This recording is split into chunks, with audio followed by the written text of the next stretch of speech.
Positibo si Department of Public Works and Highways o DPWH Secretary Vince Dizon na bago matapos ang 2027, maayos na ang ilang nasirang bahagi ng National Highway sa lalawigan ng Samar. Ayon kay Dizon, sa suporta at buong commitment ni Pangulong Ferdinand R. Marcos Jr., tuloy-tuloy at mapapabilis ang rehabilitasyon ng Maharlika Highway sa loob ng susunod na 2 taon. Commitment po ni Presidente, ni PBBM, na ma-rehabilitate na natin ang Maharlika from Apari hanggang Mindanao, no, bago matapos ang kanyang termino. So by the end of 2027, i-rehab na natin ito po.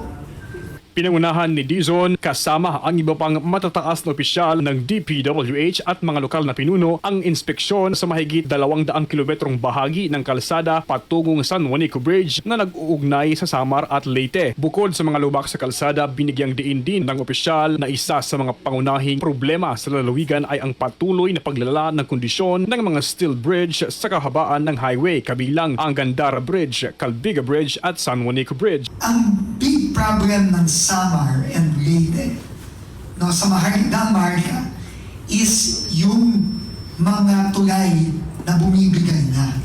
Kasi ang mga tulay dito, kagaya ng San Juanico, yung mga pupuntahan natin ngayon, yung Calbiga, yung isa yung Gandara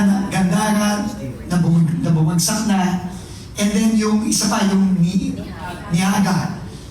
Lahat ito 40-50 years na, 40-50 years old. Dagdag pa ni Dizon, gagamitin ang pondo para sa taong 2026 at 2027 kasama ang mga natipid na pondo mula sa mga nakaraang taon upang pondohan ang rehabilitasyon ng hindi na kinakailangang umutang sa ibang bansa. Nilinaw rin niya na sa kasulukuyan ay hindi paganap na natitiyag ang kabuang pondong kinakailangan para sa lahat ng aktibidad ng rehabilitasyon. Kasama mo sa RMN Tacloban, Radyoman Chester Sanita, Tatak RMN. RMN Network News.